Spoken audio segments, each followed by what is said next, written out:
All right, we are live. Welcome back, everybody. After a short hiatus, we are back for another episode of the Going the Distance podcast. This is episode 77. Today is March 14th. We're live on YouTube, Twitch, everything like that. And we're here for a special Bracketology episode as March Madness is literally just around the corner. It starts in 3 days. If you're not filling out your brackets already, I don't know what you're doing, but we're here to help you out if you have no idea what's going on. We're going to be making all of our picks and a bit more as we get into things. But first, we're going to be talking about basically what the fuck has been going on since we left. You know, we had a little bit of a hiatus. I was out on a spring break cruise. We had a little bit of just busyness and life getting in the way and everything. But we're here. We're back better than ever. We're ready to get it going. And let's start out this episode like we always do with the highlight and low light. Actually, first, I'm out of my rhythm. I forgot to do our little shout outs. First off, check us out on social media over at GTD_sports. You can follow our personal accounts as you see on the screen. I am at Ryan Bennell 8 and Elijah is at Elijah Span 19. We have our whole network of podcasts. We have maybe one or two more in the mix brewing coming up on the GTD Sports Podcast Network. And last but not least, be sure you guys to use code GTDS125 on BetUS Sportsbook for up to a 125% deposit match bonus. All right, I feel like I got it all. I don't know. It's been a while, but we're back. Either way, it feels good to be back. Let's go ahead and get into it. Yeah. So first off, highlight, low light. My highlight was this past week. I was on a cruise, which was always nice. I mean, you can't complain about a cruise, but it was nice to just kind of mentally check out of everything, just be mentally gone for a week, not really worry about my responsibilities, which was nice and also kind of bit me in the ass when I came back Monday because I was like, holy shit, I have a lot to do. But the low light was my casino experience on the cruise. Bro, yeah, I want to hear about this. Dude, whoever's idea to put a casino on a ship, bro, fuck that guy. It's international waters. It's legal. I know, bro. But so here's the thing is I went with like a group of there was 11 of us. And here I was thinking like I'm the gambler of the group. I'm the one that does sports betting. I play online, everything.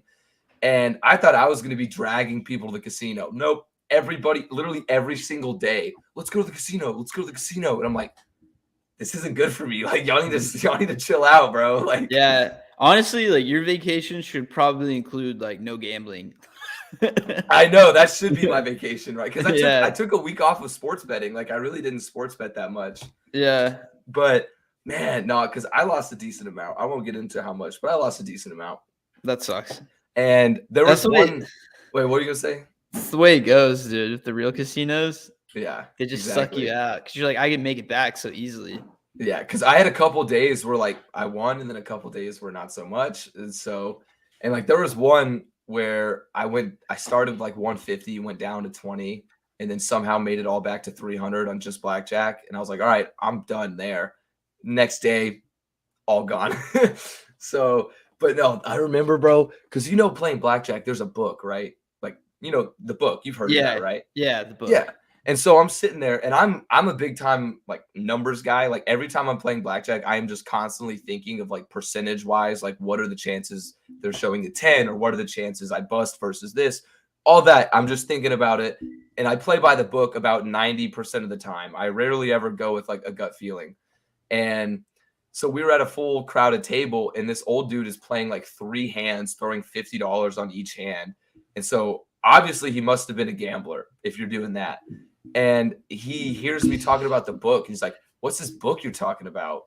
I'm like, the blackjack book. He's like, you guys carry around a physical book? And I'm like, no, it's like a rule set. And just the way he was being about it, he was being a dick for like no reason. He was like laughing. And then he was like, what do you do on that? Because I had a 16 against a 10. And I was like, book says you hit. So I hit it and I busted. He was like, nice book you got there, huh? And I'm like, dude, fuck you, bro. Like, have you seriously never heard of this? Oh, it was pissing me off. But so, yeah, that was my casino experience. Sorry, I kind of went on a little bit of a rant, but casinos will get you. They'll get you. Yeah. My highlight was that we're back. I think it's been like 2 weeks or more that I recorded a podcast, so it feels good getting back into it. And low light would be Cedric Wilson signing with the Dolphins. Cowboys wide receiver 3. I think it really stings too because somebody was like, "Why the fuck did you trade Amari? Like, why rationalize that?" And I was like, "Well, we can trade Amari, get rid of his contract, and sign Michael Gallup and Cedric Wilson for cheaper, and we would have been like a $1 million less cap hit to sign Seti to the contract that he signed than just letting him go. We did sign Michael Gallup, but that's at the same time, like." I don't think it's really a smart financial decision to sign your wide receiver 3 when you're up against the cap to a $22 million deal. Well, but I mean, if assuming they got rid of Cooper, which they did, Gallup would move up to the wide receiver 2. Mm-hmm. But I mean, I like Michael Gallup a lot. I think I could have seen it working with CD, Michael Gallup, and Cedric Wilson. I'm kind of surprised they got rid of Cedric Wilson after getting rid of Cooper. But my main thing with Cooper, and you probably know a lot more than me, is why did they give him up for a bag of chips? Like literally nothing. His contract was too big. Like nobody would take it on. Yeah, we were like over the cap by like $30 million. Oh, okay. That makes a lot more sense. Yeah, so we were just like, yeah, we need to get rid of this contract. Let's trade for, I think it was the 5th and the 6th, whatever. It's just good that we didn't have to cut him because it kind of came to that point where like, ooh, we kind of don't want to pay him. He also, I think he said he wanted to leave, probably because he's pissed off that they were talking about trading him. Probably. I would kind of be frustrated too if I was him, just with all the hype of CD being the wide receiver 1 as well. Personally, which I'm excited for. I am excited to see how he pans out. I think he has the ability to be a wide receiver 1. I just think the chemistry between him and Dak wasn't exactly what everybody hoped for last year. So that'll be interesting to see. Well, Dak likes to spread around targets. That is true. He never focuses on a guy ever. Yeah, even when Coop was the number 1. Mm-hmm. So I think this year's going to be really good for CD. For him to be a true number 1, it's going to help his growth. I think they will probably try and force it a little more. Kellen Moore might say like, hey, let's get CD the ball, get him in the rhythm, see what happens. So I don't know. I'm excited for it. Excited. Yeah. All right. Well, yeah, there's a bunch of other free agency football stuff that's been going on. So as you can tell by the title, this is our Bracketology episode, March Madness. We're going to be making all of our picks. But first, we got to talk about some of the big news that's happened while we've been gone. And the first one that comes to mind, which you just cannot ignore no matter where you go right now, Tom Brady is back in the NFL. Elijah called it. He called it live on the show a few weeks ago that he'd be back, and he's fucking back. What's your first takeaway? Well, I thought it was going to be next year. I thought he was going to go a year without, or maybe mid-season, and being like, "Fuck this! Yeah. I don't like retirement." No, yeah. Dude waited 40 days, and he was like, "I have had enough of this. Yeah. I would like to go win championships now," and so I love it. He said he's going to be back with the Bucs, but there's inklings out there that he doesn't. He had like a little bit of a disagreement, or he was unhappy with the organization for some reason, even though they've given him everything he asked for. That's what I was saying. What? I think him and Bruce Arians had some philosophical differences, maybe. I don't know the whole story, but there's kind of been rumblings around the league that like he wants to go to San Francisco, which is where he wanted to go when he was a free agent the first time. Yeah. He wanted to go to San Francisco and play for his hometown team. That would be crazy to see. I don't really think it's happening with their quarterback situation with Trey Lance and Garoppolo. I know Garoppolo might be on his way out soon. Garoppolo is definitely on his way out. Still, though, you think what would they do with Trey Lance, though? Fuck it. Fucking bench him for Brady? Yeah. Yeah, bench him for Brady. Like, what's 1 year? Like, yeah, you're right. It's true. Odds are, if Tom Brady's on the 49ers with how much talent they have, he's winning the Super Bowl. No, I wouldn't disagree. Yeah. If he gets traded to the 49ers, I'm placing a future immediately. Yeah, dude, a lot of people have been placing those Green Bay futures right now, even Denver futures right now. But I agree. I would definitely. Russell Wilson chokes, dude. I would definitely hop on that bandwagon if he went to the Niners. I don't know though, because I never saw anything about him having a tiff with the organization. Because like you said, they've given them literally everything he's wanted. So I find that hard to really see. But I did see something where the Bucks have agreed already before he retired, and like they said, if you decide to come back, we want you back like that. Like they're ready to just get him back in the system. So I don't know, but could you imagine that though? Like not only Tom Brady coming back, like breaking the internet once again, but now he might be leaving another team. Like that would be nuts. That would be crazy. Dude, I think Tom Brady should just become a journeyman in his late 40s, just going around to different cities and winning them Super Bowls. I would love to see that. That's what I want. I want to be the successful version of Ryan Fitzpatrick. Like what if Ryan Fitzpatrick was the number one quarterback? Like that's what I want Tom Brady to be. That would be electric. Yeah, because I mean, especially if he goes to San Francisco, wins a Super Bowl in like year one. I mean, he's already the GOAT, but like Jesus, dude, that would put him in the ranks of probably like the greatest athlete across every sport all time. Maybe not athlete, but most accomplished athlete. Because he already is. That's true. Because I forgot who I was debating. I was talking to this guy on the ship about the Michael LeBron debate and like who's the greatest athlete of all time. And I said Tiger Woods is the greatest athlete of all time. And they were like, how are you going to call a golfer the greatest athlete? I'm like, look at his resume. I was like, bro, look at what he's done. Like, what do you mean? Like, so, and then like the Tom Brady thing came up. It's like, are you going to say Tom Brady is a better athlete than LeBron James? And I'm like, well, if we're talking about pure athleticism, obviously not. That's just stupid. But if we're talking about, succeeding in their sport, which is what professional athletes are supposed to do, then yeah, you put them up there. So it's gonna be fun to watch, though. I'm not ready for a league without Tom Brady yet. No, we were not ready.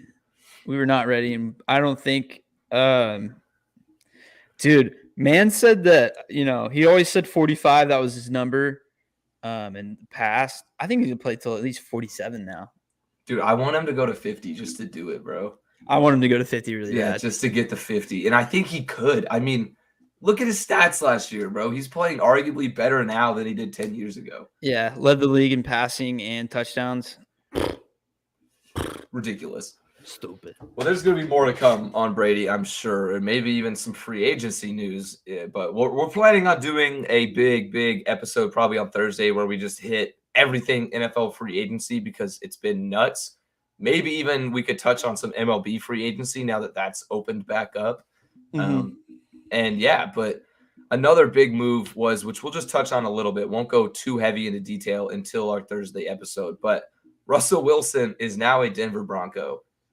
I didn't think he was going to end up leaving. I knew they had a lot of, a tiff, you could say, between ownership, between Pete Carroll and him.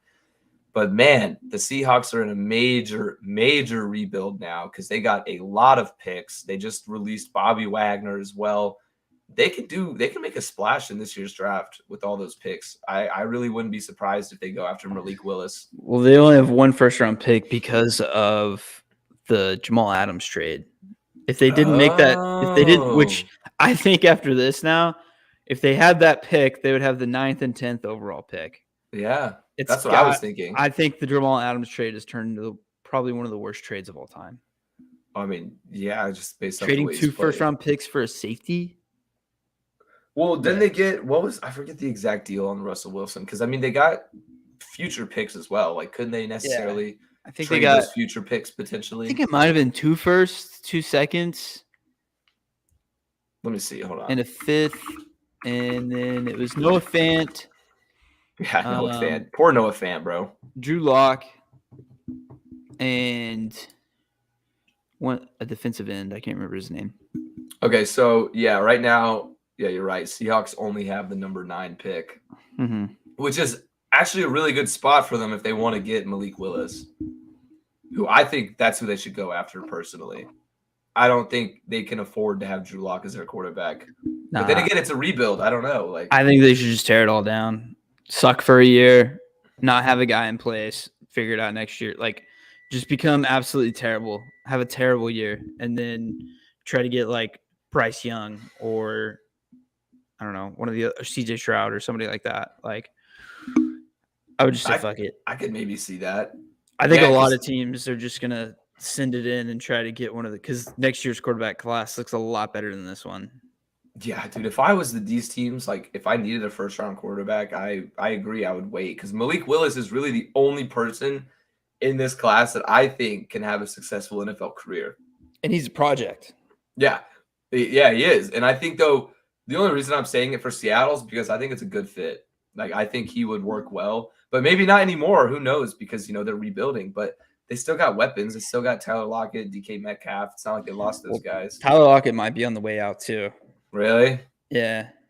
Oh, that'd be brutal. I think they if that's gave the him, case, like they're trying to trade. Like he wants to be traded. I think. dude, if that's the case, bro, just get rid of DK too. Just get rid of everybody. Yeah, just fire tear it Pete all Carroll. down. Literally, just start the entire organization from ground Pete zero. Carroll's 70 years old. There's no reason to keep him. And then so let's go on to Aaron Rodgers. I just want to say, I fucking told you so. Yeah, you did. I thought he was going to Denver. I thought we'd be talking about Rodgers as the newest Bronco quarterback. But hey, a 4-year, $200 million deal. Mm-hmm. He's Crazy. the highest paid quarterback ever now, I think. So That's nuts. I mean, he deserves it. I just didn't think he was going to stay, honestly. Dude, I told you all year. Ever since this whole thing started 2 years ago, or the beginning of last year's draft, so a year now. The whole time I was like, Rodgers is leaving, and you're like, I think he might go, and I'm like, no, he's not. And then he stayed there, and you're like, okay, I still think he's gonna leave after the season. I said, no, he's not. And I don't know. It feels good to like stick to your guns on a take and just stick with it, and then it pays off a year later.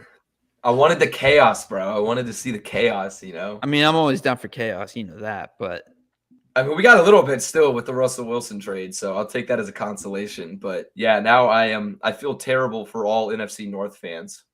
Yeah. They were all so like, Lions, Vikings, Bears. They're like, oh my God. Take the bad man away. Yeah. I saw a video of like this 98-year-old, like lifelong Bears fan just chilling on his chair. And his granddaughter walks in and is like, Grandpa, did you see the news? He's like, what? They signed Aaron Rodgers to a 4-year deal. And he's just like, you're kidding me. Oh, fuck. Like something like I saw that. So yeah, I would be pissed too. But another big thing that I really wanted to touch on was Calvin Ridley. This isn't necessarily free agency, but Calvin Ridley was suspended 17 games for sports betting during his time off last season. Yes, he gambled on the NFL, but there were games that he had no insider information on or participation on. And it's not like he bet against his team. Like he never was betting to throw the game per se, which is what the whole worry is there.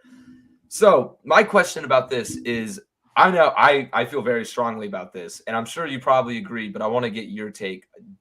Just overall, what do you think? Do you think this should even be a thing? My thing is like now that betting is more popular than ever, coming along with that, there's more and more distrust in the authenticity of games now. Yeah. Like people, NFL rigged is trending every Sunday. Sometimes it's a joke, but sometimes it's like, what was going on there? Yeah, I mean, yeah, you're right. So for putting in Nate Sudfeld in the fourth quarter, Right, stuff like that. So I just think that with all that, I mean, we can't have that in the NFL because, in Ridley's situation, he wasn't playing. He was away from the game. He bet on the Falcons. I'm pretty sure he only bet on the Falcons. It could have been more. No, actually, he had the Falcons also in parlays. Yeah, that's what it was. He threw the Falcons in parlays, but that's his own damn fault, bro. He was betting on the Falcons to win. Like, what the fuck? Yeah, Falcons money line. Terrible decision. I actually bet on the Falcons.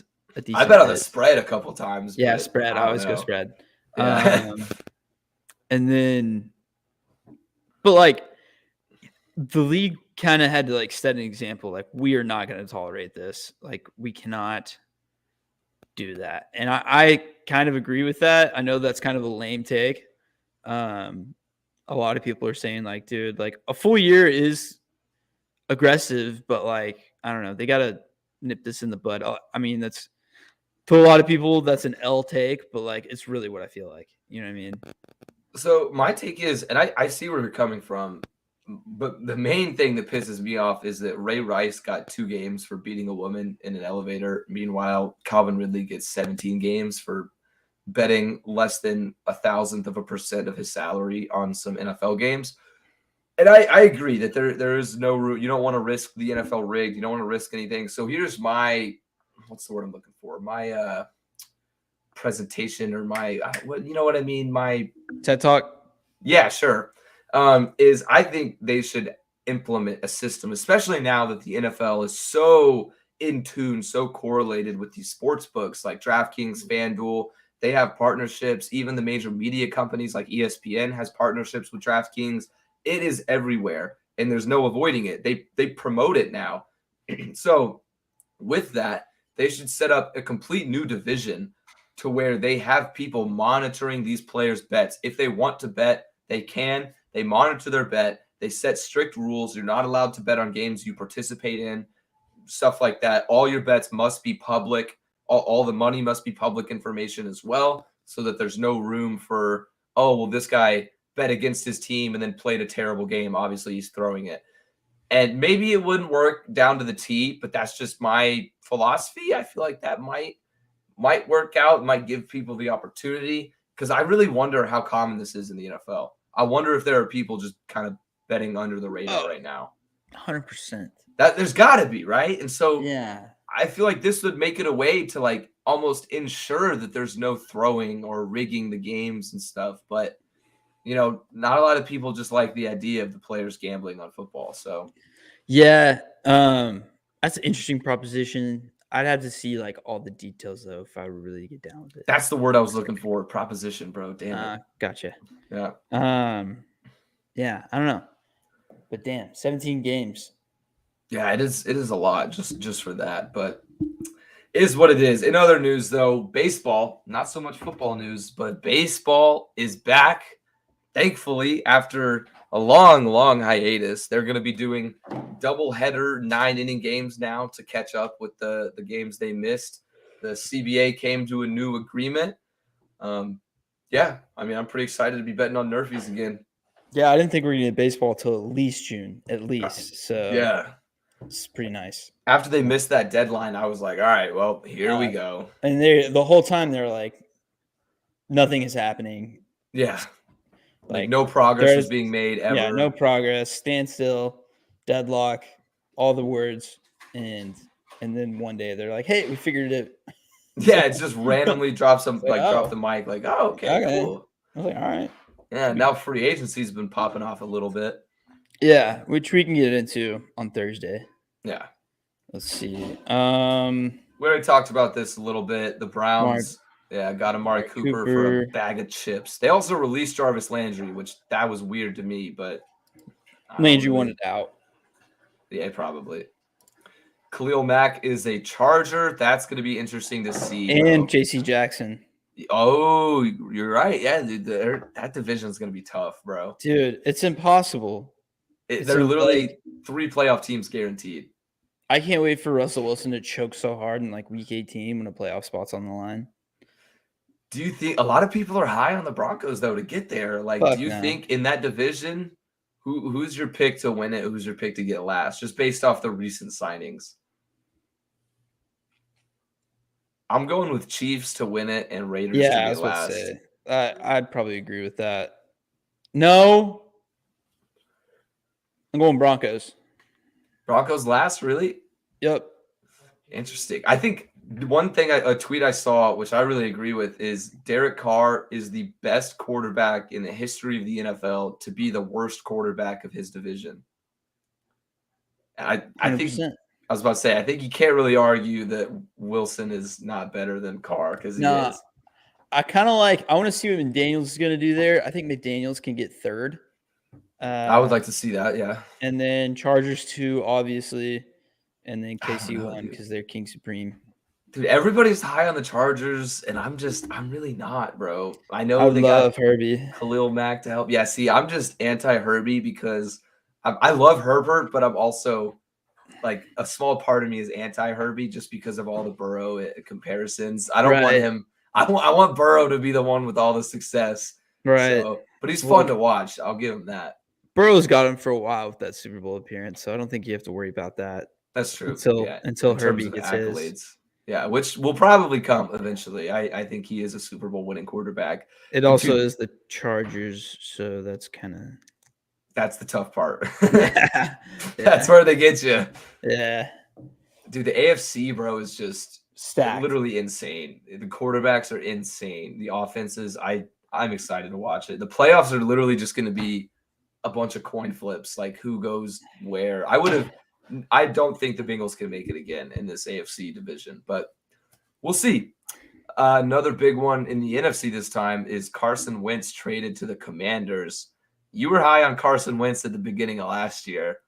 That didn't go so well. What are your thoughts now on him with the Commanders? I mean, okay. I don't really know. I just don't really give a fuck. Like, Washington's still going to be terrible. Like, I thought it was a very questionable move. I still can't believe everyone thought they were going to be good if they were at 7-9 and lost in the wild card, just because they had a competitive game with the Bucks, because they covered the spread and they're like, yeah, they can win the division again. Absolutely not. They suck. No. So I expect that to continue. One thing I will say though is that remembering to say the Commanders is going to be a hell of a lot easier than remembering to say the fucking football team. Like, I don't know why, it's just a much easier thing to put in my brain. Football team took I feel like almost a year. It was probably like week 13 that year. So I think it was when they won that Thanksgiving game. And I was like, okay, I can register in my brain that this is the football team and not the Redskins. Yeah, it took me basically the entire time. Like, until they changed their name, I was like finally comfortable with it. And then now it's the Commanders. So no, that second year, I just love saying football team. I will say, I think my brain has moved on from accidentally saying Redskins, though. That's kind of gone out just because I'm so used to them not being there anymore. Mm-hmm. But anyway, another thing in football before a little bit of March Madness is Joe Buck is set to leave Fox for ESPN, and I believe Troy Aikman is as well. Oh, yeah. I like that. Get ESPN the A crew. Yeah, that's what they're trying to do. They're spending a buttload of money on it. I don't know the exact contract detail, but it's going to be fat. It's going to be huge. Then last thing in our little chaotic sports update, because everything has been happening while we've been gone, of course, but Coach K, Duke, got blown out in their final home game against UNC. The cheapest ticket was over $5,000. People camped out for over a week to get there, and they just watched them lose to their biggest rival by 20 points. It's awesome. It's awesome. Yeah, it's awesome as a fan, but I don't really hate Duke, but like, how can you not love that? Exactly. Yeah. I've even rooted for Duke at times, but like, I don't know. I just, it's objectively funny. This is March, man. Only shit like that happens in March. I mean, they're still in great position. They're still a 2 seed in the tournament. So, well, let's get into that. Yeah, let's do it right now, actually. All right. March Madness is here. So before we necessarily get into our full bracket predictions, I'm going to pull up I'll pull up just all the, God, why can't I talk today? The seeding in the bracket. Okay. So we can have a visual. All right. They reveal the official bracket. Oh, damn it. That's like all the seeds. Actually, I did that yesterday. You just pull the ESPN one. That's what I was about to say. I'm just going to click create a new bracket and have all right, share screen now. Boom, boom. All right, let's get into it. So we're just going to have to go one side at a time, kind of, because of how it's, one top half versus the second top half, because of how it's shaped. But all right, before we get into making our full bracket picks, we're going to kind of talk about teams we like to make a deep run, first round upsets, Cinderella. So starting out with the teams we like to make a deep run. Who do you like? Let me pull up my phone again. I like Kentucky a lot. I haven't watched them like a lot, but every time I watch them, like, damn, Kentucky is just really good. They are really athletic. And dude, John Calipari knows how to pull his team together when they need to. So yeah. I like Vermont to make a Sweet 16 run. really, see, I really like New Mexico State against UConn. Okay. And I think if Vermont beats Arkansas, I think you're right. And there is chances. Wisco or no, that's a different one. That's Colgate. That's Colgate. That's yeah. my first round upset watch. Oops, spoiler. So those are really the only two. I think TCU can make it to the Sweet 16 and or the Elite Eight possibly. I agree. I really do. We'll get into that a little bit more once we get to them, because I have my teams to make a deep run. I also have TCU beating Arizona as not even a joke. Like, I know we're both TCU guys. We might be biased, but TCU has played in the best basketball conference in the country. They have as many top 25 wins as Auburn, Alabama, Villanova, all these other big teams. Dude, yeah, we've taken out a lot of Giants this year. Yeah. I mean, we beat the only team in the Big 12 we did not beat this year was Baylor. We beat every other team at least once, including Kansas, Texas, Texas Tech, all the top guys. So, I mean, we're battle tested, truly. I think this Seton Hall game was a great matchup. I'm kind of nervous, but I think we get past them, and I think we can stun Arizona. I really do. Yeah, and looking at it, like, we have a very similar record, and we also played in the Big 12. So yeah, exactly. And then Seton Hall that's played really in the all you need to know. Yeah, Seton Hall. I think they're in the Big East, right? Yeah, they're in the Big East. Pretty sure they're in the Big East. Biggest foe is Providence. Yeah, and Villanova. And they got to play Georgetown. Yeah, and dude, I'm pretty sure they lost to Creighton 3 times. So, and Creighton is also like a 50-50 team. They're a 9 seed, so they're right with us. So yeah, that's a good sign for us. And then another teams I have is, I really think Texas Tech is going to make a run to the Elite Eight. I have them beating Duke actually in the Sweet 16. I think Iowa is really, really hot right now. Hottest team in the country. Kind of a joke they were given a 5 seed, but it is what it is. And then Virginia Tech is my big sleeper. I think Virginia Tech might surprise a lot of people. You go with the hot team when it comes to March. They just won the ACC tournament for the first time in their program history, upsetting a few major teams along the way. So I like them to make a Sweet 16 run. That's really all I got for my deep run teams. Now, first round upset watch. This is where it gets tricky. Who is your big upset pick? Colgate over Wisco. Really, dude? Oh, that makes me nervous. Here, I'll scroll down because that one's down here. Colgate over Wisco. Let's look at some stats real quick. 0 top 25 games. I mean, it's March though, so this means nothing. They lost to Vermont by 10. Hey, they beat Syracuse by 15 though. Bang. That's something, at least. That's something. And then seed facts. What is it? Last year, ACU was the first 14 seed to win a game since 2016. I don't know. I'm a little nervous because I like Wisconsin. That one makes me nervous. But it's an upset pick, so. It's an upset pick. Oh, man. Was I doing 3 seeds? Fuck. I meant to put 4 seeds being upset. So that's kind of a banger. It's kind of an L on my part. I'm like dyslexic right now, dude. I can't read. I mean, if you're looking for a popular 4-13 seed pick, that's right here. Providence. No. That's actually a good pick because Providence plays all their games close, and so it's always a possibility. I'll let you know. They have the most. Providence has the most wins decided by 5 points or less than anybody on the bracket. I'm putting a money line on all 4 13 seeds. Really? All of them? Okay, so even who else we got? Akron over UCLA. I like Akron spread. No, I'm going money line because one of them are bound to win. Vermont will probably win. I got Vermont. I like Vermont Vermont. over Arkansas. Dude, that's tough. I'd be willing to do it though for our bracket because I kind of like it. Okay. And then another one, Chattanooga over Illinois. Dude, see, Illinois is overhyped. I think a lot of people have them in the Final Four. I hate this. I hate this fucking. What is this? The West, Midwest, the South. Okay, I hate this entire quadrant. It's ugly. I really don't like any of these teams to be a Final Four team at all. But I have to. I have to pick one of them. All right. And in terms of my first round upset watch, I already mentioned one. I got Providence losing to South Dakota State. I think that is really the big popular one right now just because they play everything close.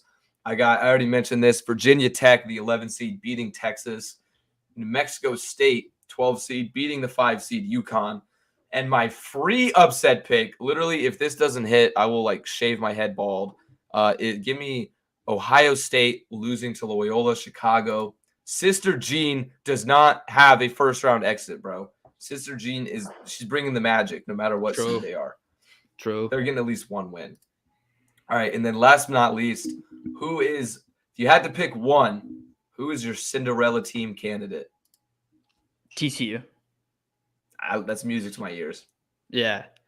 I just think that this is the best team that we've had since we've been alive, basically. True. Give or take 20 more years after that or before that. So I think I think we've been a little bit of a giant killer at times. We've had some really good games against some really good teams. So yeah, I think we can beat Arizona. I think we can take that surprise factor. It's going to be hard, and if it doesn't happen, then yeah, we have nothing to lose. Oh well, but like Sweet 16 would really be dope. That would be sick. Yeah, I think also one thing to consider about Arizona is, and these don't always turn out to be true, but I kind of like looking at all the historical factors of the tournament, and no team that is a 1 or 2 seed ranked in the top 10 AP poll that started the year unranked, which Arizona falls into that category. None of those teams have ever made it out of the Elite Eight. So that's telling. I don't know if history repeats itself, maybe they're a second round exit, but we'll see. I think if any 1 seed is going to get upset early, it's Arizona, though. I think they're the worst 1 seed by far. Yeah, I can agree with that.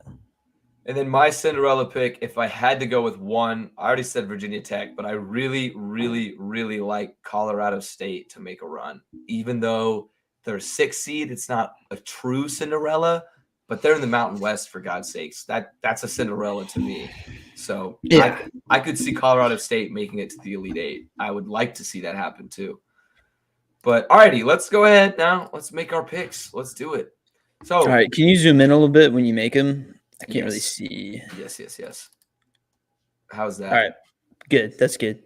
Alrighty. So before we get into our picks, make sure, guys, you can see if you're watching this on YouTube or Twitch, the link is in the description. We are doing a ESPN Tournament Challenge bracket group. Same thing we did last year, but this time we're adding a little bit of incentive to it. The winner is going to get a free college basketball throwback jersey of their choice. You want to get a Duke Christian Laettner jersey? That's on you. You want to get a Trae Young Oklahoma jersey? Go for it. Truly, whatever jersey you want, we'll be giving it to the winner, unless one of us wins. So we'll see about that. I want to get a Steph Curry Dayton jersey. Davidson, that would be sick. Yeah. So those are pretty popular too, though. Just amongst the Warrior fanboys and everything. Yeah, I'm sure we could easily get that one. But all right, let's make some picks. Let's do it. First off, do I even need to ask? Yeah, that's easy. Okay. Yeah. This one's a coin flip to me. Memphis. I agree. I think Memphis is the better team. Yep. All right. UConn, New Mexico State. I really like the Aggies to pull it off. Okay, go for it. I had Wisconsin winning that game, or UConn. But whatever, go for it. Next one, I think that we should go with the upset with Vermont. All right. See, I'm okay with in my main bracket, I have New Mexico State against Arkansas with Arkansas going on, but I could see it going either way. So that doesn't bother me too much. March Madness. You got to lean into some madness. It's March Madness. Yeah, I I always would like to love go. to see this. I always like to go stupid with my brackets because it's gonna be busted anyway. So why not make it fun?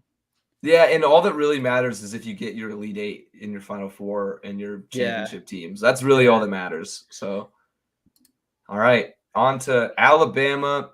So this one is a tough one for me because I like Rutgers, and I like Rutgers to maybe make a splash, but I don't know if they'll even beat Notre Dame. I think if they lose to Notre Dame, then Alabama will beat Notre Dame. But I think if Rutgers beats Notre Dame, Rutgers will beat Alabama. So that's where I'm at with that. I don't really know. On my bracket, I picked Alabama just to be safe, but Right. what are you Yeah, thinking? we can't really. I think either way, they lose to Texas Tech round 2. Yeah, I agree with that. But yeah, just go ahead and pick Alabama because we don't know who's playing them. Like, I don't like Notre Dame to beat them. I could see Rutgers. Rutgers has been really good this year. That's where I'm at. Yeah, Or we Rutgers could just played a lot better the latter half of the season. Or we could just Hail Mary it, say Rutgers is going to beat Notre Dame and then beat Alabama. I'm okay with that too. All right, let's Hail Mary. All right, Rutgers it is. I think they should win that game, but Notre Dame has been surprisingly good at basketball, and I don't like that. I just hate everything about Notre Dame. They haven't been that good this year. Michigan State, Davidson, Izzo in March. Duh. That's my thing. That's a pretty popular upset pick is Davidson, but I mean they just choked in their conference tournament final, when they were like minus 600 money line favorites. And I agree, Izzo in March, you got to go with Izzo. Duke, that shouldn't be a question. All right, let's go ahead. Let's finish out the West real quick before we get into the East. Okay, yeah, we can do that. Gonzaga, the Zags. Yeah. Also, for those, if you guys aren't watching this live, it may not make a whole lot of sense, but we do have a full bracket popped up. So highly encourage you to watch the YouTube version of this so you can see exactly what's going on. Now, I'll trust you on the Vermont one. I would love to see it. UVM, baby. UVM, all right. Yep. Hey, they've been in the tournament a lot, though. They make the tournament. They just never win anything. Yeah. Ryan Rousseau, Rousseau, famous alumni there. They're due, bro. They're due. Texas Tech. I think that's a no-brainer for me. Okay. This is tough. I have an answer. Michigan State over Duke. Coach K ends in failure. Dude, I don't know, man. That's tough because Michigan State has been so inconsistent. But Izzo in March, dude. It's Izzo in March, you're right. Let's see. Let's look at some stats real quick. Let's break it down a little bit. Points per game, 8 less points. 11-9 conference PPI rank. 4-8, but Duke is only 2. They've only played 2 top 25 teams. Yeah, that's not very good. So they're not battle tested. Let's look at their notable results. Yeah, because really it just depends on which fucking Michigan State team shows up because they dominated Purdue in that win. Baylor, huge loss. They lost by 26 to Iowa. But then they also have a few big wins against UConn, Loyola, Wisconsin. That's tough. I don't know. See, I personally think neither one of them makes it past Texas Tech. So if you want to go Michigan State, I'll go Michigan State just for the hell of it. I want to go Michigan State. All right, let's do it. And then now rounding out the West into the Elite Eight, I think that's pretty obvious. Gonzaga, and it seems like we're on the same page with Texas Tech making it. I think they are a very put-together team. They are indeed battle-tested. And, I mean, their head coach – who's their new head coach? I just forgot his name. I blanked on it. Texas Tech? Yeah. I can't remember. They lost Chris Beard. Either way, he's done a phenomenal job after losing their big head coach and everything, losing a few big guys. It's hard to believe they're still where they are. So props to them. And then last but not least, I think we got to take Gonzaga over Tech. Shell Holmgren's really good. I don't think he'll be very good in the NBA just because he's so skinny. Yeah, I agree. Yeah, he's sick, and Drew Timmy's still there, Yeah. and Mark That's Few. really the experience they need. Yeah, Mark Few, Drew Timmy. I mean, that's also what you look for too. Is usually with these top ranked teams, not a lot of them have that group that's been together for a long time. Even though Mhm. Chet Holmgren is a rookie, he's a freshman. They've still been playing. That team for the most part has been playing together for a couple years. So Yeah, I mean, have an exception with him because he's the number one overall prospect. So yeah, and dude's a baller. Even though, yeah, I agree with you that he won't really do much in the NBA just because of his build. But I'd be scared to draft him. I mean, he's fun to watch in college. I hope he stays a couple more years in college just so I can watch him I think he actually will. be good. But we'll see. I don't Most remember guys, the last time Gonzaga had a one and done. yeah, but he's number one overall prospect. When's the last time Gonzaga had number one overall? That is true. So Yeah. they don't stay. They don't stay usually. But okay. On to the next region. Baylor, that's easy. Yep. I think though UNC Norfolk State is. I think they're the best 16 seed though in this tournament, which kind of sucks that they got a 16 seed. I would have liked to see them as like a 13 maybe, but it is what it is. All right, and then this is another coin toss. The 8-9 seeds are always a coin toss. Marquette. Really? Yep. Okay. I was gonna go UNC just because of Let's they've go to been some there, done info. that. All right, yeah, let's look at it. Opponents point per game. Slight edge to Marquette. 6-6 versus top 25. 2-4. BPI rank significantly lower. 11 BPI, and 8 in they conference. always favor teams like UNC though. Yeah. Points per game. Slight edge to UNC, but Marquette's defense is better. They got Shaka Smart. Shaka who? Shaka who? Shaka who? I mean, they've beaten good teams. They beat Villanova twice. UCLA, Illinois, lost twice against UConn, lost to Wisconsin. Providence had a win-loss. Seton Hall won twice. The reason this one's tough for me is because if like the first half of the season UNC shows up, I don't like it. But then if like the last 2 weeks of the season UNC shows up, I like them. But I also really like Marquette. Like I just kind of root for Marquette. I don't know why. Let's see. They're a streaky squad with one critical upset-making skill, their pace. They play one of the fastest offenses in the nation and combine that with defense that slows opponents to a crawl. Yeah, they play 12 ranked opponents. That is true. They are big. They're battle-tested. They're ready. Oh, shit. This game is in Fort Worth? Dude, I know. That's what I'm saying is I want to go to it, but I think it might be gone by then. 317. Yeah, wait. If that's on a Wednesday, wait. So today's Monday, Tuesday the 15th, Wednesday the 16th, Thursday. I might have to check SeatGeek after the show. Yeah, that would be fun. I'm sure it's probably not that much either with Dickies. And Dickies Arena is a fun place. Yeah. I'll go with Marquette. Okay. All right. So this one, I really have no faith in St. Mary's as a 5 seed coming out of the West Coast Conference. I know they're a good team, but really the only way they've proved themselves is they beat Gonzaga once. But I don't know. I mean, I really like Wyoming or Indiana as kind of a sleeper. I don't know. I don't know much about the other two teams. I know more about St. Mary's. They got blown out in the championship of the WCC, that silly little conference that Gonzaga likes to play in. See, here's something, just one correlation here. They lost by 16 to Colorado State, which is the team that Wyoming beat. They beat Notre Dame. That is true. That's something, yeah. Lost to another Mountain West team, San Diego State, another team Wyoming has beat. It's tough. I really look, so at least one number 12 seed has defeated a 5 seed in 31 of 36 tournaments. All right, go for it. Fuck it. All right, yeah. All right, I think this one's pretty easy, but you were mentioning those 13 seeds.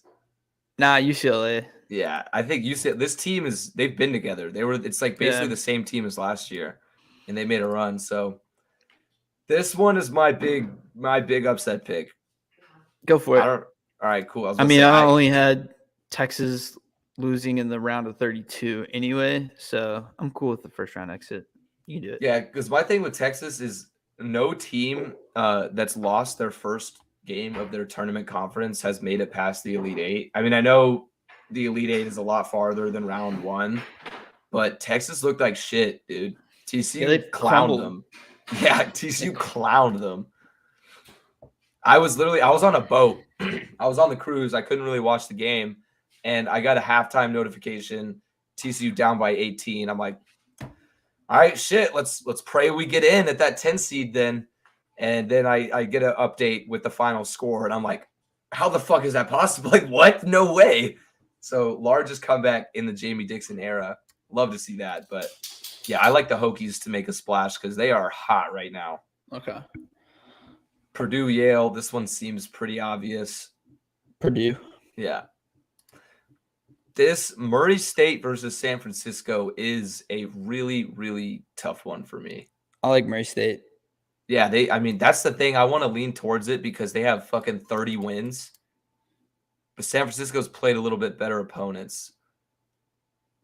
I don't know. The decision tree, I don't know what the fuck this means, but it has 71% in favor of Murray State. Okay. Nah. Let's go Murray State. All right, let's do it. Murray State, Kentucky, that's a no-brainer right there over St. Peter's.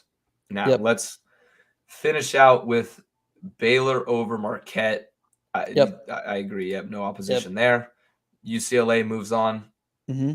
All right. Some of these are like just easy no-brainers, but then, I don't know, I get stumped. So Virginia Tech over Purdue. Okay, you agree. I was about to say, I have Virginia Tech beating Purdue. I think Purdue's are phonies. They've kind of been crumbling. So yeah, they started the year amazing. Like they started the year like the guaranteed number one seed, and now not so much. So I really like that. Plus, that gives us at least one double-digit seed in the Sweet 16, which always seems to happen. So Murray State, I know you have Kentucky making a deep run. So yep, Kentucky over them. Now moving on, Baylor, UCLA. This one's kind of tough for me. I think UCLA has a chance of beating Baylor. I do too. In my bracket, I originally picked Baylor, but now that I'm looking at it again, I'm kind of like, ooh, I don't know. Because that factor of, UCLA having those guys, Johnny Zuzang, Tiger, I forget his name, Tiger, that guy. They have like the same team from last year, essentially. They went to a Final Four, but Baylor also won the championship. So it's exactly. Exactly. Let's go to the other matchup first and get that done. So I think you want to pick. Yeah. Okay. Good. Yeah. No. I Virginia Tech. Their run ends here. I think Kentucky is. Kentucky's so good, dude. They are, dude. They're so good. In nature, bro. Oh my god. Like let's look.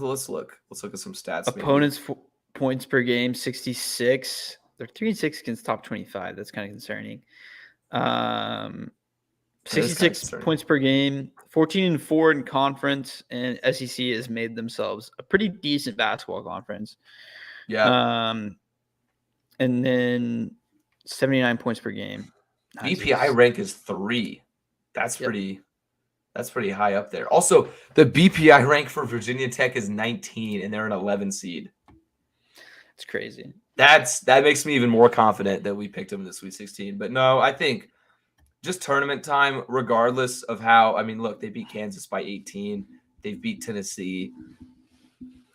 I guess they lost to Auburn, Arkansas. Those are tough. But the Arkansas game was a tough spot. That was a situational spot.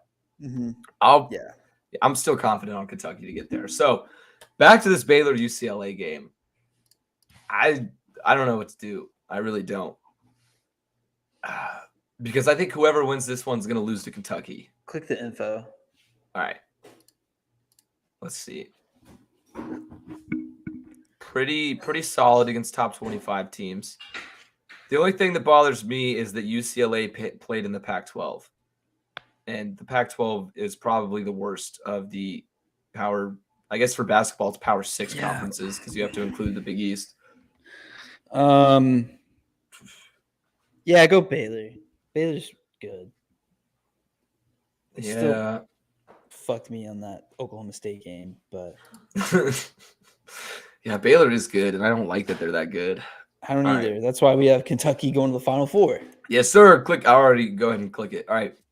Moving on now. This is down to the South, where the Horned Frogs reside. I want to pick Bryant to beat Arizona just because they're Bryant, but it's not going to happen. We're both on the same page here. I don't really need to go any further. TCU is getting that dub over Seton Hall. Now, Houston, UAB. UAB, I've heard for some reason is a popular upset pick. I've seen on the Twitter sphere and TikTok and everything. Because Pardon My Take is on them. Really? Okay. Yeah, they like them. I don't so much is my thing. Like I kind of haven't considered them at all as an upset team. Pardon My Take likes them because of like one guy that's like really good on UAB and kind of puts the team on his back. But I mean, Houston's been there, done that a lot here. So I think we should probably go with Houston. I agree. Yeah, wait. Led by Jordan Walker, that's the guy. Yeah. Historically, teams that I saw this weird like advanced data stat chart that showed like teams that rely on one player versus the rest of their roster typically do poorly in the tournament. Yeah. So, all right. And moving on, Illinois, Chattanooga. I would love to see Chattanooga win this, but the only reason they're in this tournament is because of a fluke half-court buzzer beater three-pointer to win their conference tournament. No, I was watching that game. That game was crazy. That was nuts. Yeah, Furman. Yeah, I was watching that game. Give me the Nugs, dude. They came back. They got the Nugs. They've got the Nugs. All right, I'll do it. I'm okay with that because I fucking hate Illinois. Every time I've put my faith into Illinois, they've let me down.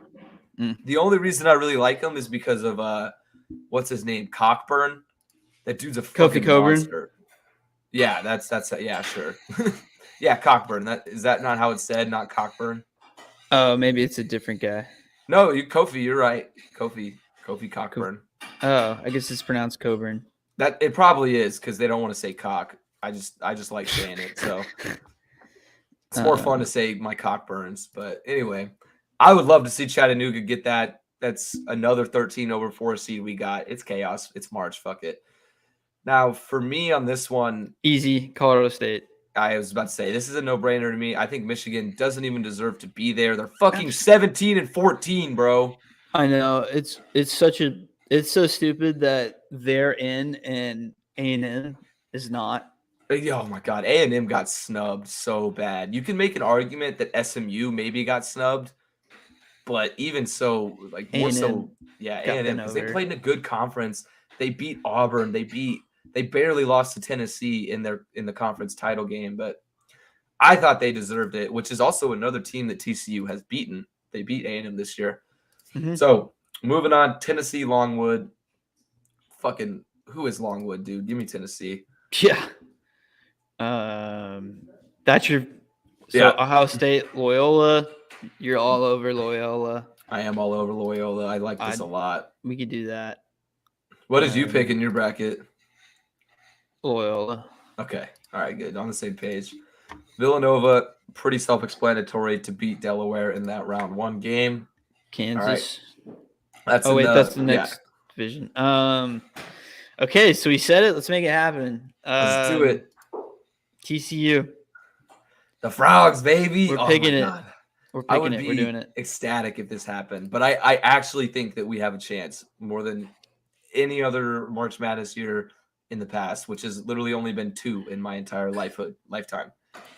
So Houston, Chattanooga, battle tested. Give me Houston. Give me the Cougars. Colorado State, Tennessee. This one is really hard for me because I like Colorado State to make that run. But a lot of people have Tennessee to make the Final Four because Tennessee's hot. I mean, they just won the SEC tournament. They're pretty hot. BPI has them really fucking high. Yeah, I think we should go with Tennessee.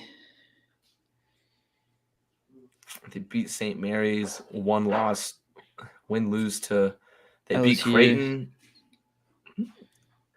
It just doesn't really compare to beating Arizona, beating Kentucky twice, close loss to Tech, win against Auburn. Yeah, this is I'm going to go with Colorado State in my brackets, but for the sake of my brain here, I think Tennessee might be the right pick. Okay. Loyola and Villanova, Sister Jean's magic can only run so long. What do you think?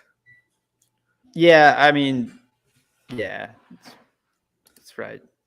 Villanova is one of those teams that they're always just kind of quiet during the regular season, But they're just and good. then they just turn it on. They're just always so good come tournament time.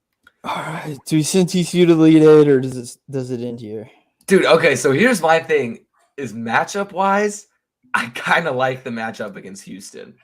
Okay. I really do, but I don't want to be like too biased, you know? Like I feel like it's just gonna bite me in the ass if we lose to Seton Hall first round. Oh, 100%. Because you know very well Illinois could make it here, and the thing is, if we play Illinois, I don't like that matchup because Kofi Coburn's gonna shit on us. But if we play Houston, I do like that matchup. They're a very defensive team, which is what we're used to. They've played one top 25 team. This is just a beautiful sight. 5-6 against the top 25. That's insane for TCU. BPI has Houston at 2. That's just wrong, bro. That is just wrong. So they score a lot more, though. That's hard. I don't like this. What do you think we should do? Fuck it. Elite Eight. Fuck it, baby. Horned Frogs all the way. All right. Tennessee, Villanova. Tennessee. Yeah, I was about to say, I might honestly like Tennessee. If they make it past Colorado State, I think Tennessee. Let's get realistic. We're not going to make it to the Final Four, Tennessee. Yes. Yeah. Dude, could you imagine, bro? Calm ourselves there. Oh, my. I would lose my mind. But all right. Now, on to the last quadrant of the bracket, the Midwest. Kansas, pretty easy. San Diego State, Creighton. This one, the 8-9 seeds are always a coin flip, dude. I think literally. I like San Diego State. Okay, I'm okay with that one too. I really think either one. Iowa's hot right now. Here's my upset. I got South Dakota State. You know I love my 13 seeds. Yeah, dude. I mean, they're also cold, bro. They're 30 wins. They just don't lose, even though none of their wins are all that impressive. I think Providence is just due for an embarrassing loss, which is so weird because 2 weeks ago, I would have said Providence is a sleeper team for the Final Four for me. But now I have them as a first-round exit. Like, they switched up heavy. That 30-point loss to Creighton in their conference tournament really turned me off. I mean, it's disgusting. 30 points to Creighton? Like, But, all right, LSU, Iowa State. I think Iowa State in this one. LSU just fired their head coach before the tournament started, which can never end well. I mean, you know, that they got some personnel problems going on. Iowa State plays in the better conference. TCU beat LSU. Iowa State split games against TCU. It's tough. It's a tough call, but I like the 11 seed here. What about you? Okay, we can do that. All right. Now, Wisconsin, Colgate. You mentioned earlier that you had Colgate. Don't let me be that stupid. Okay. I was about to say, because I think Wisconsin is a little bit underrated, even though they played poorly at the end of the season. I still think they're a good team. All right, and then we got USC, Miami. This is probably the ugliest game on the entire bracket. I hate it. I don't even want to think about it. USC. I was about to say, you tell me who to pick. I hate both of these teams right now. Auburn, that's easy. Okay. All right. Kansas, San Diego State. I've seen some people talk about a potential matchup nightmare for Kansas who plays poorly against defensive-minded teams, which is what San Diego State is. But personally, I just think Kansas is too damn good. Yeah, Kansas. Yeah. All right, Iowa. I think that's South Dakota State can only have so much magic. I don't think they beat Iowa as well. Now, Iowa State, Wisconsin. This one, a little tricky. I think Wisconsin's the better team, but it does scare me a little bit. My brain's telling me to go Wisconsin. What are you thinking? Yeah, let's ride. All right. And then this one. Whoa, what? USC over Auburn. No. Auburn's the biggest fraud in the tournament. Dude, what? They're fucking Charmin. See, okay, I do agree with that in the sense that Auburn was one of my favorites. Like a month ago, I would have said Auburn is my pick for the national title. But now I'm kind of concerned. Dude, but to not make it out of the second round, USC though, really? USC 1-4 against top 25. All right, if you wanna move on Auburn, but they're not going past the Sweet 16.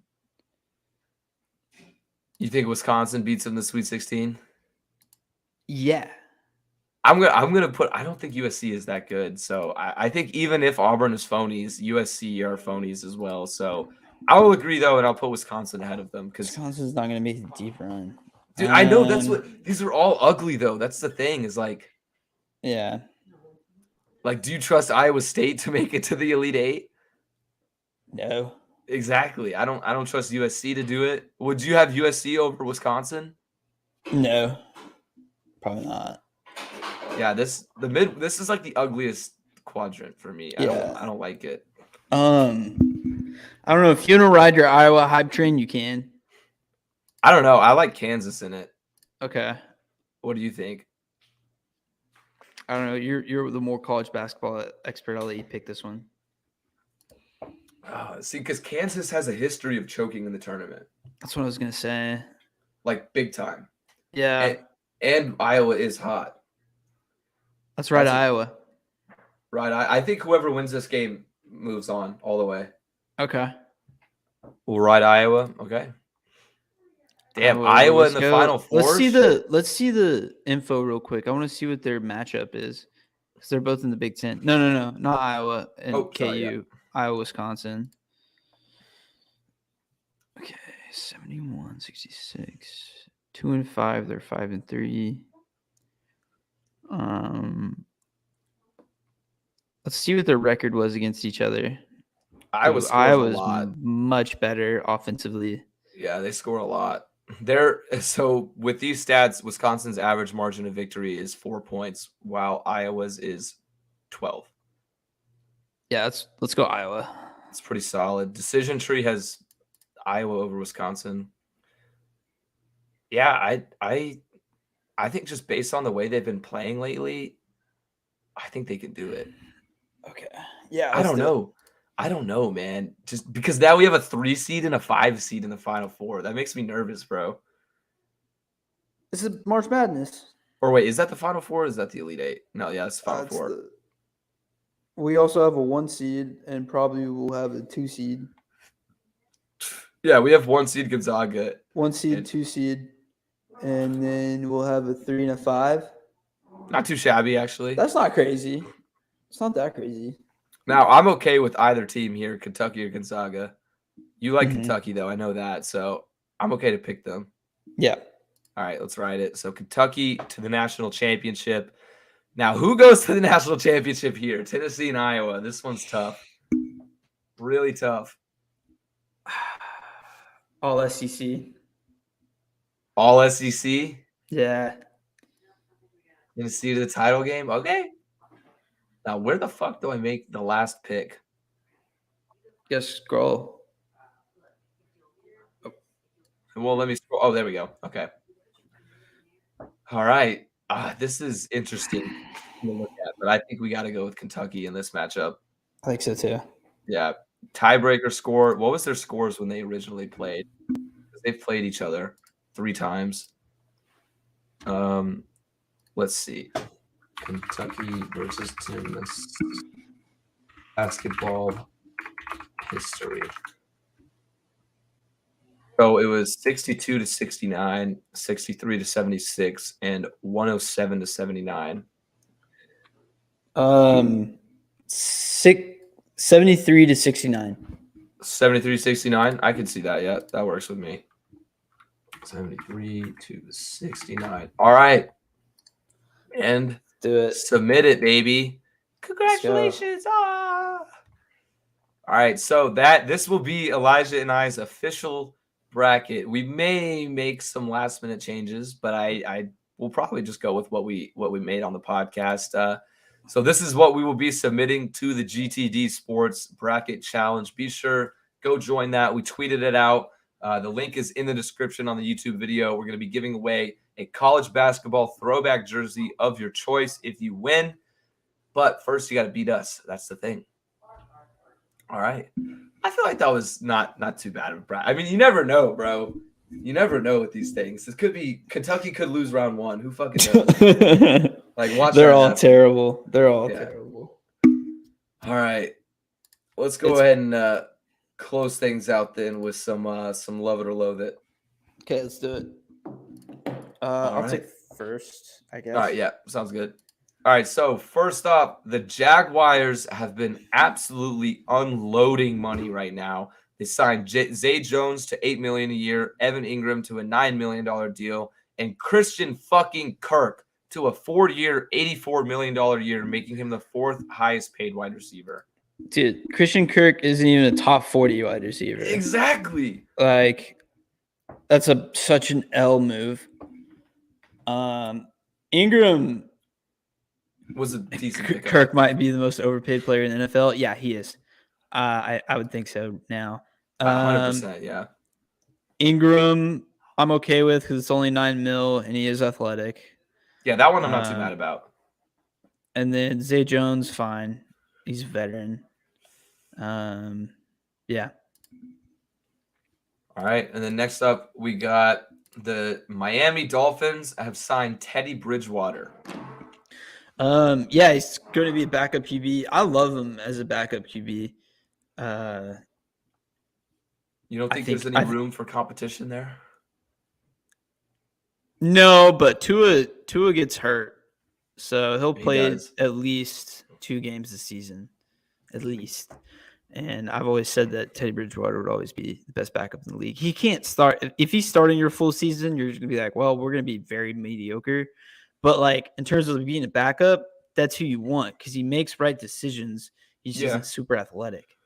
No, I can't disagree. I would love to have Teddy Bridgewater as a backup, but I kind of, whenever I originally saw that, I was like, ooh, maybe they're doing some competition there against Tua because I still don't really think Tua is that good. But all right, and then we got LeBron James has now scored 2 50-point games in the past week. He is 37 years old in year 19.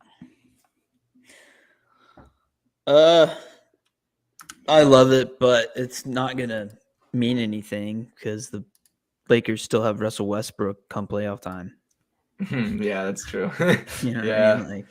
Like, I think is that the most hated man in the NBA right now? I'd say maybe Ben Simmons, but overall probably Russell Westbrook because the Ben Simmons hate is a little bit more specific. Yeah, it's mostly just Philadelphia. I mean, I kind of fucking resent Ben Simmons just for bullshit. Yeah, but everyone's just shitting. I was about to say he's probably the most like shat on NBA player in the media, the most ridiculed right now. All the time, dude. You should hear Ryan Russillo talk about him. Every time he talks about him, he lays into him. Like, I mean, there's reason violently. He's literally refused to change the way he plays basketball to better his team, which is what a professional should do, and he's just not. Yeah, it's crazy. Yeah. Alrighty, though. And then last but not least, DeMarcus Lawrence will return to the Dallas Cowboys with a new 3-year, $30 million guaranteed deal. I love it. That means we're going to keep our pass rushing trio, or at least duo of Micah Parsons and DeMarcus Lawrence. It remains to be seen if we'll re-sign Randy Gregory or just have our first-round pick be another D-end. Who knows? It's a D-end heavy draft, so – I like that. I like the sound of that. But we're not picking until like 23rd. Yeah, I'd say like a D end, like a D end at 23 this year would be like a D end at 8 any other year. Like, oh, really? It's heavy D end. Yeah, D end, and it's really just the big guys, the edge rushers and the linemen. There's a lot of linemen too that are really good this year. Aiden Hutchinson, Kayvon Thibodeau. Yeah, those are the two big guys. Yeah. We got a comment. Lawrence deal opened up cap for this year. I think they're planning on using it on Gregory. That would make sense, too. Yeah, it's probably the plan. Yeah. He should take a freaking hometown deal because we've supported him so much throughout his whole drug thing. So mean, it's time for him to give us some, but that's not how it works. Yeah, he's trying to get his bag. Yeah. Okay. All right. Let's see here. Texas A&M and SMU were both questionably left out of March Madness. So I loathe and love it. I loathe the fact that A&M was left out. I think they 100% deserved it for the reasons I mentioned just a second ago. I mean, they almost won the NCC tournament. They beat a few really good teams. SMU, on the other hand, sure, they had a great record. Sure, they beat Houston once, but I don't think their resume was quite as strong. But yeah, A&M got snubbed. A&M deserved it way more than Michigan did. So it's kind of annoying to see. In the Seattle Mariners' existence, the organization has experienced more ruptured testicles than they have playoff appearances. Yeah, so this was. Wait, go ahead. I'm gonna say 5 ruptured testes and 4 playoffs. Yeah, this was kind of a random stat I saw scrolling through Instagram, and I just had to throw it in there because what the fuck? So I'm going to go ahead and love that one because I didn't even know ruptured testicles was a common occurrence in baseball, but I guess they've had more of those than playoff appearances, so that's just pretty funny to me. I mean, catchers get them from time to time. That makes sense. Yeah. Do they not wear – what are their cup situation, though? They wear a cup, but, like, if you got kicked with a cup on – not directly, no. It still hurts. All right. Especially if you use a soft cup. All right. The Steelers looking to be rolling with Mitch Trubisky as their next QB. As a Bengals fan, I love this because I think that Mitch Trubisky will maybe get them to 6 wins at most. Some people are saying that that Mitch wasn't the problem in Chicago. It was the coaching staff. It was the front office. I don't know. I'm not too high on Mitch still. I like the fact that he's at the Steelers now instead of the Steelers probably going after Malik Willis, which is, that's been in the rumor mill for some time now, but looks like that's done and they're going to roll with Mitch. I don't know. Yeah, it definitely looks like a bridge contract. 2 years only. So, like, yeah, if it doesn't work out and they go find their guy in the draft. Or even this year, just have him learn under Mitch because he's a veteran now. I think that's not a bad idea, yeah. Learning under Brian DePaul last year would have been really good. Might have been really good for him. I think he could be decent. He can. I mean, he's better than Mason Rudolph would be. That's for sure. Yes. I would have much preferred to play Mason Rudolph twice a year in that division, but I digress. All right. And then last but not least, what do we got? The new Formula One season begins this weekend with the Bahrain Grand Prix. Yes, sir. I am more hyped about Formula One this year than I was last year. I'm going to go on a tiny mini rant. The new season of Drive to Survive just came out like 3 days ago. Already finished the entire season. It is so fucking good, so well made, and it just makes you even more excited for this new season. Like, this year is all new cars, completely brand new. They changed the rule set. Yeah. It's like this is like one of those like once in every 9 years where they change the rule set, change like the design of the side pods, everything. It's gonna be sick. It's wide open right now. Ferrari has a lot of hype to even win the Constructors' Championship. McLaren, not so much. Haas F1, the American team that finished dead last and did absolutely nothing, actually has some fucking hype. People are predicting them to finish 5th or 6th, which is nuts. That would be insane to see. So I can't wait. I just want to see, because nobody knows what's going to happen. It's basically like a brand new year. Like, of course, Mercedes is going to be favored. Of course, Max Verstappen is going to be favored, but it's wide open. Anything can happen with these new cars, and I love it. So I will definitely be watching that on Sunday. But yeah, I also plan maybe, now that I think about it, to do some sort of GTD March Madness thing while I'm there. I don't know what I could do exactly with it, but maybe like a Instagram story takeover or something, or I don't know. I'll have to think about that and figure it out because I'm going to the San Diego round 1 and 2 games. So, but yeah, all right, that is it for our return to podcasting. Oh my God, dude, there's fucking World War III going on right now. Yeah.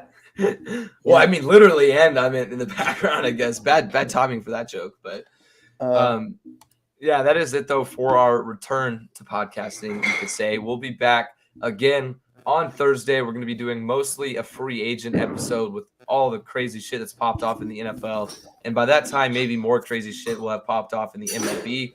So we'll be covering all the free agents, all the moves. And soon, like Elijah and I were talking about before we recorded, I think we're probably going to go back to one episode a week. Schedules are getting a little crazy. And also, I feel like it would be, more of a quality episode if we were to just do one rather than the quantity of having both. So with that being said, Thursday may be our last twice a week episode. Allow your mic. Well, okay, there we go. I don't know what just happened. All right. Well, anyway, that is it for the episode. Thank you guys for those that watched. Hopefully you go and join our bracket challenge. Again, the link is in the description, or you can find it on our Twitter to join the GTD Sports Bracket Challenge for a jersey giveaway. But yeah, until then, we will see you guys on Thursday. Any last comments, Elijah? No. Thanks for watching. If you watched and listened. All right. Go Frogs, baby, to the Elite Eight. I hope. Shit. All right. Peace.